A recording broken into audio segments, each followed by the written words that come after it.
شايفين السندوتشات الجميلة ما شاء الله، عملتها كده بكل سهولة من 3 بيضات وربع كيلو جبنة. عملت كده اجمل واحلى سندوتشات. جبنة كده الجبنة التركي ربع كيلو مع 3 بيضات، هتعملي الطبق الجميل ده.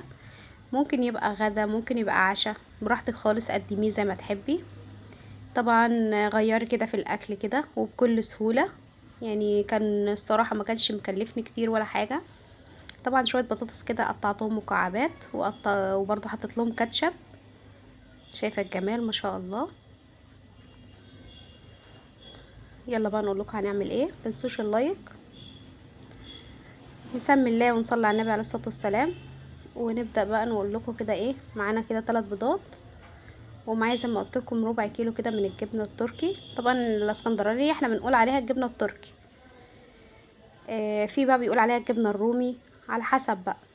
فطبعا ايه، جبت كده 3 بيضات ورشة كده من الملح خفيفة ورشة فلفل.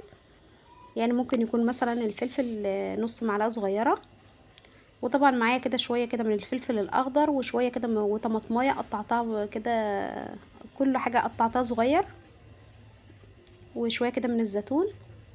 طبعا هقلب كده هقلبهم كده مع بعض. جبت بقى الجبنة. عندك موزاريلا عايزة تحطي ماشي مفيش مشكلة.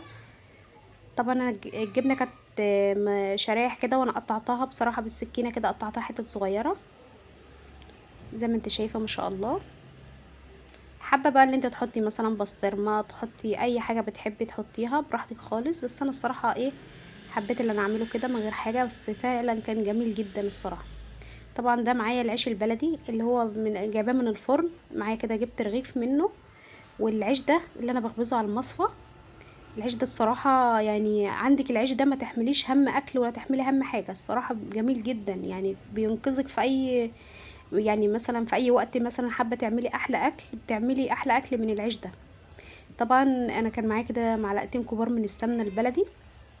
وهيبقى معايا اللي هي قشطه وش اللبن. الصراحه القشطه وش اللبن ديت يعني مش عايزه اقولك خليتهولك مدي طعم الفطير كده. جربيها معاه، فعلا كانت جميله جدا الصراحه. هبدا بقى ان انا ايه، حطيت كده يعني من السمنه كده معلقه صغيره من السمنه، وبرده معلقه من اللي هي القشطه وش اللبن. هي الصراحه القشطه وش اللبن ديت ميزت الرغيف الصراحه. الريحه بقى بتاعته طالعه بسم الله ما شاء الله، ريحته جميله جدا. طبعا هبدا بقى اديله لون كده الاول على الجنب ده، وبعد كده ايه اقلبه بقى. انا عملت بس يعني الكميه على قد ما انا عايزه اعمل. انتي ممكن تعملي مثلا تكتري بقى في عدد البيض، تكتري في السندوتشات زي ما تحبي. بس الصراحه يعني دولت عملوا معايا 3، 3 رغيفه بس ما شاء الله. يعني الرغيف مليان وحلو.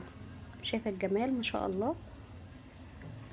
طبعا الاولاد مثلا انت بتقولي له ايه، عايز يقولك عايز سندوتش، فبتعملي له على طول. احنا بنلف بقى سندوتشات الجبنه وكده. فطبعا تغيير يعني معلش، انت هو مش تعب والله، يعني انا فعلا ما تعبتش فيه. بس معلش في مره كده يعني ايه اعملي لهم تغيير، يعني عشان الاولاد طبعا يقولك يا ماما ما فيش الا جبنه كل ما اقولك سندوتش. فطبعا احنا ايه بنحب اللي احنا نغير لهم. ومن ابسط حاجه بتعملي لهم احلى حاجه زي ما انت شايفه كده. والله يعني يتقال عليه كده حواوشي كده، من جماله ومن طعمه الصراحة كان فعلا جميل جدا. بس اهم حاجة ما تنسوش اللايك. ولو انت جديدة في القناة بتاعتي اتمنى تشرفيني كده وتنوريني بالاشتراك الجميل بتاعك.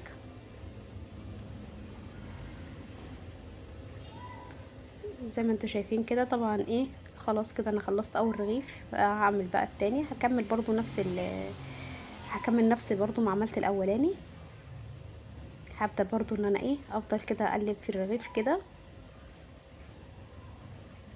طبعا احنا بنغلي اللبن وبنحط اللبن كده عندنا في التلاجة، بيبقى يعمل بقى الوش القشطة. فبناخد القشطة بقى، ويا سلام بقى القشطة دي برضو لما بتقلي لهم بيها البيض بقى بتبقى جميلة جدا الصراحة. طبعا زي ما انت شايفة قدمت بقى الطبق الجميل ده بسم الله ما شاء الله. بكل سهولة عملت احلى سندوتشات. شايفة الجمال. طبعا إيه لسه بقى ايه قدميه بقى وهو سخن كده. طبعا هما بيحبوا بقى مطة الجبنة ديت. فطبعا انت لما تقدمي سخن كده، فهو طبعا ايه بتبقى الجبنه بتاعته ما شاء الله.